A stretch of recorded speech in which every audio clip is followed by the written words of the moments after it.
Welcome to Cage Minds. I'm Micah Frankel. Right now, we're joined by Xavier Madrid. Going to be in action at the last stand. Thank you for the time, sir. How you doing? No, I'm great, man. Thank you for having me. It's great to finally get to talk to you right now. So let's start off, I guess, at the beginning. How did you get to combat sports? I know that you got an extensive athletic background, but how did that lead you to fighting? It's kind of a crazy story. Well, not crazy, but it all sort of just happened, man. I was playing football at UNM, and that wasn't really panning out to what I thought it was. And so I walked away from that, and I started to, I wanted to still continue my football career. So I always had a goal of playing football in Canada professionally, Canadian Football League. So I was in between gyms looking for a trainer, and I stumbled into a gym in the North Valley there, and I met my brother. Now he's like my damn brother by the time we got through all this stuff, but his name's Lee, and he started helping me out with that. And then and just little by little, we started talking and getting to know each other a little bit more. I found out, like I said, he was a Muay Thai kickboxer. He fought in Thailand and all this good stuff, and so he tried to teach me how to do Muay Thai. But all the years of football, weightlifting, I didn't have the hips to kick. So you can't kick worth a damn, but you can punch. So he said, let's try you out in boxing. And like maybe 2-3 months later, I had my first fight at 185 pounds, actually my first boxing match. And then now 5 years later, here we are about to have my third professional fight. And we're ready to go. As you're starting this journey, as you're hitting pads at the beginning, could you have envisioned yourself at that point a professional fighter? Truthfully, man, not at all, to be honest with you, because I was completely green, as they say. I had no real combat sports experience, little scuffles in the street, I guess you could say, here and there growing up, but nothing major. And like I said, I owe it all to my brother. He'll never, ever take the credit for it, but I owe it to him for his dedication to me. We work every single day, like I said, for the last 6 years with no breaks. And so I appreciate him. Like I said, I appreciate this journey because there's no secret to it. It's just consistent hard work, and that's it. So it's a beautiful thing, man. From football, from other athletics, do you feel like there were some attributes that you came in with that you were able to utilize that transition well to boxing? Most definitely. I played running back, so I've always been able to move laterally really well. That's something that I still use in a lot of my boxing today, changing angles and getting outside of people's guard and making quick cuts to get people in bad situations and use my explosiveness, my power to, like I said, try to hurt people. And that's what we're doing. As a former running back, is it now nice to be dishing out more hits than you're receiving?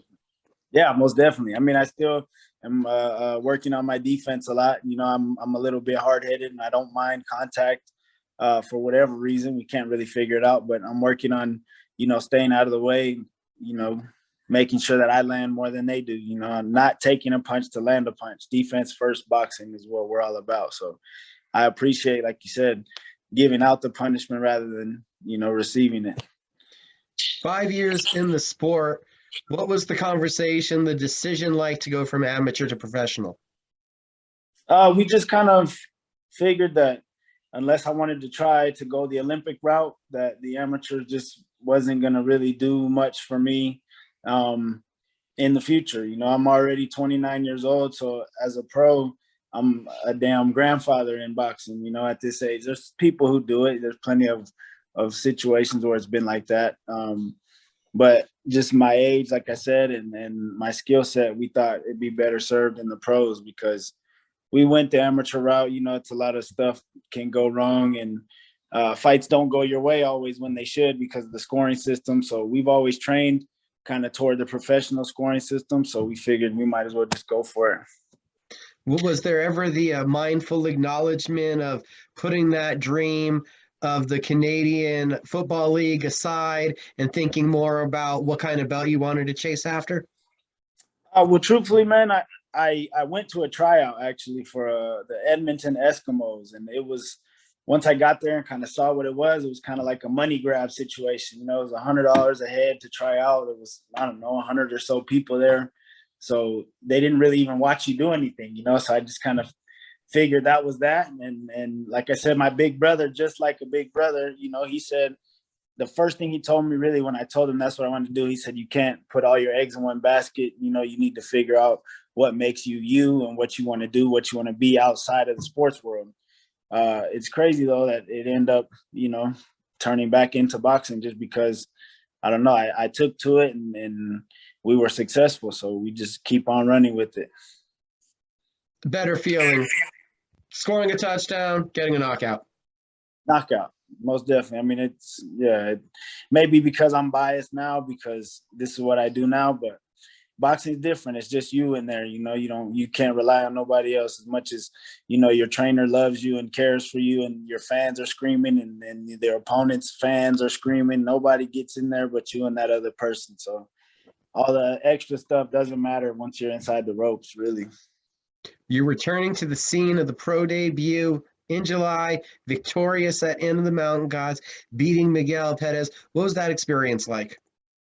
It was crazy, man. It all happened kind of quickly. You know, we just wanted to get some action, really and truthfully. We had a lot of people kind of that wanted us to be on their shows that we talked to over the years, and we just decided whatever's first available, we're gonna take it. You know, and I was blessed because I was given an opponent that was tough, and we didn't know much about him, but you know, we trained for a tough fight every time. So we have 4 tough rounds, which a lot of folks don't get that same advantage when in their debut. You know, some people take easy fights on purpose for whatever reason, but we're not really built like that. So it was a good 4-round fight, and the kid was tough. Like I said, I kind of was expecting it to be more of a professional pace, you know, kind of a slow fight, but the kid came out right away. Almost was like an amateur fight for me, truthfully. So it was nice to just get in there and work for 4 rounds. It was exciting.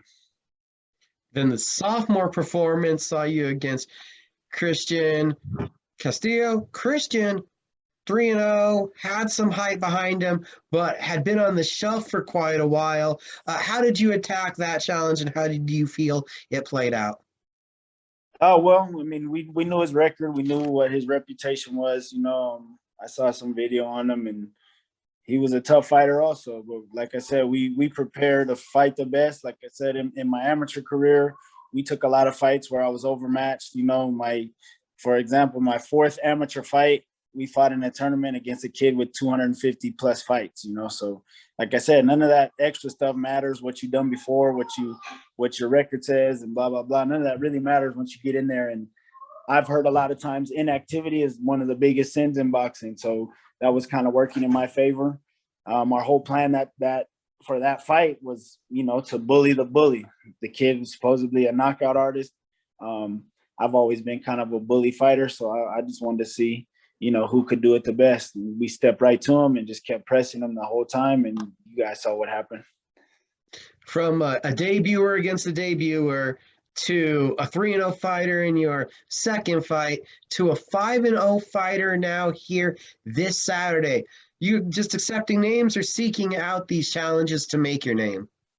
Well, man, we kind of will take whatever comes, you know, and we've put it out there to these people that we don't want any easy fights. We don't want people with negative records. We want people with winning records. And if they're undefeated, that's even better, you know? So like I said, I'm older in this, so I don't have all the time in the world to get comfortable in there. So I need to just jump in head first. And like I said, we'll fight whoever. And the better the challenge, you know, the better we're suited for it, I guess, if that makes sense.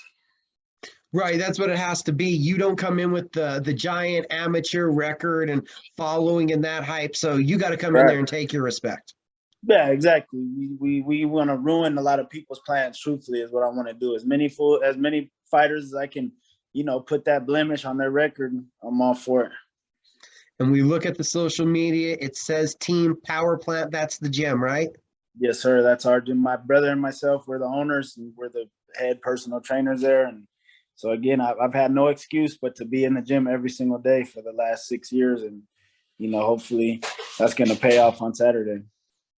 Well, for everybody here locally, if they were interested in being clients, how can they find you guys? You can look us up on our Instagram page. It's at Team Powerplant. That's our main kind of source of advertisement there. We're a real tight knit kind of community, but we welcome whoever. And like I said, we're blue collar, hard nosed, work your ass off, come back and do it again every day. That's what we're all about. So we welcome everybody. You talked about your style is that bully kind of style. So that's the kind of fight we're expecting from you. What have you learned, and what are you expecting out of Sebastian this weekend? Truthfully, we haven't seen very much. I mean, my coach said that he's done his research and seen what he needed to see. With the kids 5-0 for a reason, so we respect that. We respect all our opponents, but you know, we find confidence in the work that we do. I trust in my style. I trust in my abilities on offense and defense together. So we feel like we're prepared for whatever he brings, and whatever he does, we'll adjust to it, and we'll do what we got to do to come out victorious.